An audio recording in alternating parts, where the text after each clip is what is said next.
Hey everyone, welcome to another installment from Ampro Engineering. This is the WPL C24 and I'm a massive fan of this vehicle as well as a lot of WPL cars. I've owned this vehicle for probably going around 5 years now. This was one of the early WPLs that really started the whole craze, and as such it's been heavily upgraded because at the time the WPL electronics and a lot of the fit and finish and build quality were not great. That's all changed, but I still have this truck and I still adore it. Now, the thing I'm going to go over is brand new, but I did want to just kind of point out a few things for those of you that have not been on this, that have not been following this channel all that long.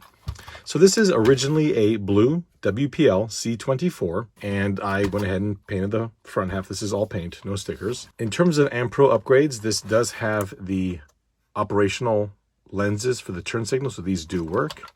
I went ahead and wired those up so those light up. I made the rear side marker. The taillights are the Ampro taillights. The factory ones really have no rhyme or reason about them. The rear bumper is Ampro. You can see it bolts to the chassis right underneath there. It has an RC four-wheel drive Trail Finder 2 light kit, which works great. And because it had an extra LED, I went ahead and put this little LED socket there, so those light up red as well. The front has an Ampro bull bar that attaches to the front body mounts. The wheels we also developed, these do fit the stock WPL axles. However, these are RC four-wheel drive 1-inch mudslingers, and they are really good tires. I have a couple of sets on my WPLs, a bit on the narrow side, but I like the overall diameter. I think it gives the truck a bit more of a scale look. So those are all available. However, what I want to talk about here is something brand new, and that is this roll bar. Now, to anybody who's followed this channel, you know that I love roll bars. It's kind of my thing. Same with these bull bars and these single tube rear bumpers. Love them. However, this truck has never gotten a roll bar, and the problem is the battery. The battery, I can open this right here. There you go. The battery fits under this toolbox. Okay, it's a very good idea to both, give a little bit of a scale detail like a toolbox and also give you a big storage area for the battery. The problem is that's usually where the roll bar would go. As a result, if you do this, now you can't open the toolbox. But I have a solution. Before we get to that solution, let's go ahead and take a look at the roll bar. This is 3D printed in multi-jet fusion from Shapeways. It's a fantastic material.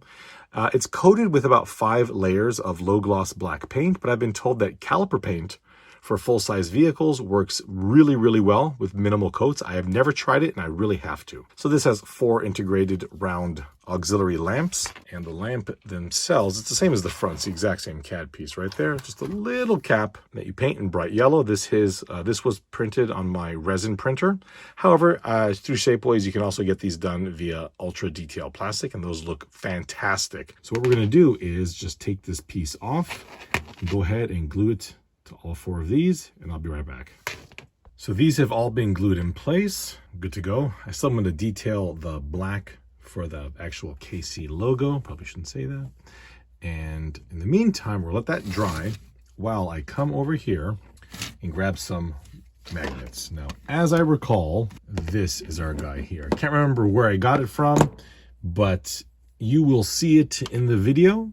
All right, so we're gonna grab these little magnets here and just kind of slot them into place like that.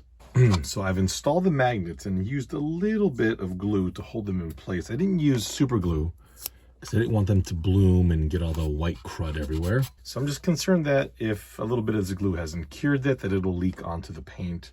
And this is completely a result of me being impatient. So I'm gonna use slightly larger magnets. Yeah, might as well just increase the force. I'm a little bit concerned though that as I drive, I'm going to pick up all kinds of crap on the inside. Oh, that'll be a problem for later me. All right, so what we're going to do is we're going to just set this here, roughly where we want. It doesn't have to be perfect. Somehow lift the truck up. You just put the magnet on your finger, and it should just hop right in there. Flip it around. I'll grab this guy again here. And again, just put your finger where the magnet's going to go, and it'll just hop up and go to the orientation that suits it best. Now, whatever you do, don't pull the roll bar off because the magnet will fall off. But what we do want to do is seat the roll bar exactly where we want it. And I'm already noticing that this magnet is saying, I don't want to even be here. There you go. That is right there. Okay. So now just make sure that it's correct, nice and even in the front. Ooh, that's perfect. Left and right, slightly off there. Let's go push it over a bit more. There we go. All right, so those are glued in place. Theoretically, we can remove this and they should stay. Outstanding. Now, the harder ones are going to be these here because we need to install those like this, but this door opens to put the magnets in. So I think I have a plan. We're going to take this and just very carefully wiggle it out. And I think that we can just set it. Yes, I think this would be close enough. Right down on top. So here's the deal. The front mount fits right here, okay? So it's kind of between this little rib and this pivot point. Now, you don't want to go too close to the pivot point because the two little arms that grab it do protrude there. So you basically want it right at the end, right there. We'll do that on both sides. And I think the best way to do this is to somehow hold it like that. Take your magnet, take one of your magnets, take your other magnet, okay? Get them close to where we want them. Again, right about there. Oh, God. You want it slightly further back. Okay, see that? Because that little lip is right there. So again, you don't want to make sure that when you close it, it clears that. So we'll just shove you a little bit further back, little tiny bit further back, and that should do it. Fingers crossed.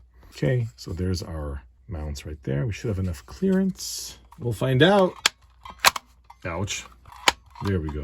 Sweet. And we did. And hopefully you've given it enough time to dry, because if you haven't, it's going to glue the back of the battery access panel shut. Okay, and now we should be able to just plop it on.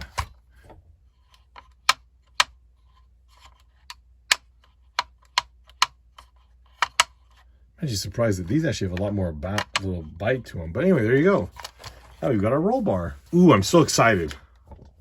I've always wanted to have the roll bar on this, but that thing was in the way, and now it just isn't.